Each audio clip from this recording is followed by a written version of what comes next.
उत्तर प्रदेश के बरेली जिले की डीएम आर्या वर्मा अपनी सादगी के लिए जानी जाती थी। एक सुबह उन्होंने बिना किसी सरकारी गाड़ी या स्टाफ के साधारण सलवार सूट पहनकर बाजार जाने का निश्चय किया। चेहरे पर आत्मविश्वास और चाल में अपनापन था। किसी को अंदाजा तक नहीं था कि ये साधारण दिखने वाली महिला जिले की सबसे बड़ी अधिकारी है। आर्या सीधे एक सब्जी के ठेले पर पहुंची। ठेले पर करीब 28 से 30 साल की औरत सब्जियां बेच रही थी। जैसे ही आर्या ने मुस्कुराकर दाम पूछे, तभी एक नन्हा बच्चा दौड़ता हुआ आया और अपनी माँ से लिपट गया। मम्मी, मुझे स्कूल छोड़ दो ना, देर हो रही है, टीचर डांटेंगे। औरत ने बच्चे को मनाते हुए कहा, बेटा थोड़ी देर रुक जा, पहले सब्जी नाप दूं, फिर तुझे छोड़ दूंगी। लेकिन बच्चा जिद करने लगा। ये दृश्य देखकर आर्या का दिल पसीज गया। वो बोली, आप बेटे को स्कूल छोड़ आइए, ठेला मैं संभालूंगी। औरत पहले तो हिचकिचाई, फिर आर्या के आत्मविश्वास भरे लहजे ने उसे हिम्मत दी। वो मुस्कुराकर बोली, ठीक है बहन, मैं अभी लौटती हूं। वो बेटे को लेकर चली गई और अब ठेले पर अकेली आर्या खड़ी थी। तभी एक मोटरसाइकिल आकर रुकी। उस पर थाना इंस्पेक्टर राघव मिश्रा बैठा था। उतरते ही उसने तंज कसते हुए कहा, अरे ये नया चेहरा, यहां तो कोई और औरत सब्जियां बेचती थी। वो कहाँ गई? आर्या कुछ कहती, उससे पहले ही सब्जी वाली औरत लौट आई। इंस्पेक्टर को देखकर उसके चेहरे पर घबराहट आ गई। वो झुककर बोली, साहब क्या चाहिए आपको? राघव मिश्रा बोला, 1 किलो टमाटर, आधा किलो भिंडी और आलू भी दे दो। औरत ने झटपट सब्जियां तौल दी। इंस्पेक्टर ने सामान उठाया और बिना पैसे दिए मोटरसाइकिल स्टार्ट कर चला गया। आर्या ये देख हैरान रह गई। उन्होंने धीरे से पूछा, बहन उसने पैसे क्यों नहीं दिए? आपने कुछ कहा क्यों नहीं? औरत की आंखों में मजबूरी थी। धीमे स्वर में बोली, क्या कहूं बहन, साहब रोज ऐसे ही ले जाते हैं।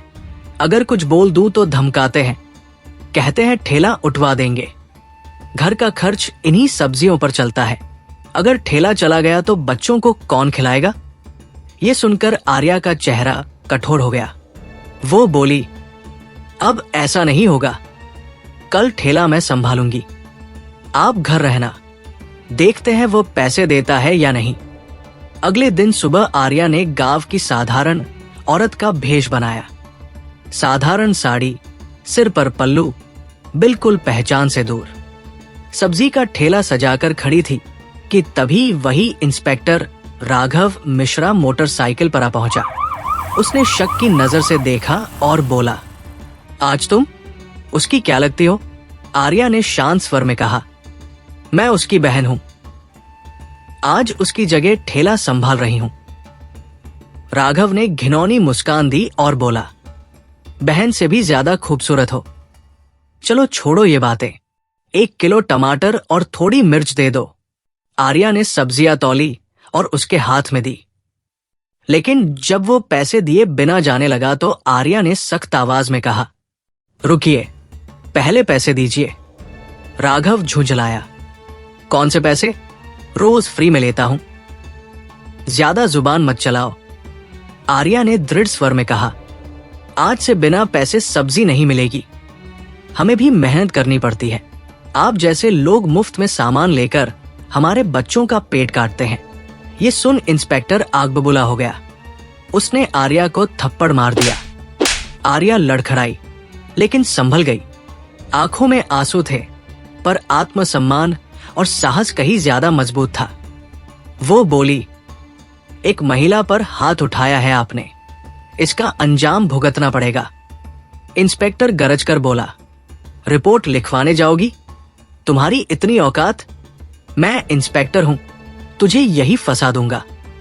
आर्या चुप रही, लेकिन मन ही मन उन्होंने तय कर लिया कि अब इस अन्याय का अंत होगा। उसी शाम उन्होंने सामान्य कपड़े पहनकर थाने का रुख किया। वहां मौजूद एसएचओ विक्रम चौधरी ने हंसते हुए रिश्वत मांगी। रिपोर्ट लिखवानी है, 10-20 हजार निकालो, तभी रिपोर्ट दर्ज होगी।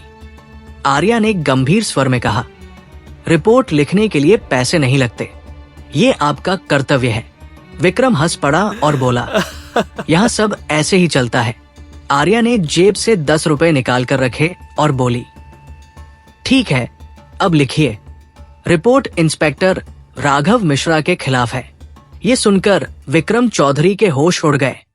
वो बड़बड़ाने लगा, राघव हमारे थाने का सबसे सीनियर है, उसके खिलाफ? ये नहीं हो सकता। आर्या बिना कुछ कहे थाने से निकल आई। अगले दिन सुबह पूरे जिले ने वो दृश्य देखा जो किसी ने सोचा भी न था। डीएम आर्या वर्मा अपनी सरकारी गाड़ी और गार्ड्स के साथ उसी थाने पहुंची। वर्दीधारी स्टाफ हक्का बक्का रह गया। अंदर पहुंचते ही उन्होंने कठोर स्वर में कहा, मैं हूं इस जिले की डीएम आर्या वर्मा। कल यहां जो हुआ उसकी पूरी जानकारी मेरे पास है। इंस्पेक्टर राघव मिश्रा और एसएचओ विक्रम चौधरी के चेहरे का रंग उड़ चुका था। आर्या ने टेबल पर हाथ मारते हुए कहा, आज से तुम दोनों सस्पेंड हो।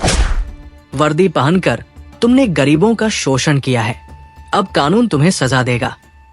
दोनों गिड़गिड़ाने लगे, मैडम गलती हो गई, माफ कर दीजिए, आगे से कभी नहीं होगा। लेकिन आर्या ने कठोर स्वर में कहा, ये आखिरी चेतावनी है, अगर फिर कभी किसी गरीब की आवाज दबाई गई तो अगली बार सस्पेंशन नहीं, सीधे जेल होगी। फिर उन्होंने पूरे स्टाफ से कहा, वर्दी डराने के लिए नहीं, भरोसा दिलाने के लिए होती है। अब से इस थाने में हर फरियादी की रिपोर्ट बिना पैसे लिखी जाएगी। उनके जाते ही थाने में सन्नाटा छा गया। उस दिन के बाद से पूरा थाना बदल गया। न रिश्वत, न धमकी, न अत्याचार। सब्जी वाली औरत भी अब मुस्कुराकर ठेले पर बैठती थी। ये कहानी हमें सिखाती है कि जब एक ईमानदार इंसान सच के लिए खड़ा होता है तो पूरा सिस्टम बदल सकता है।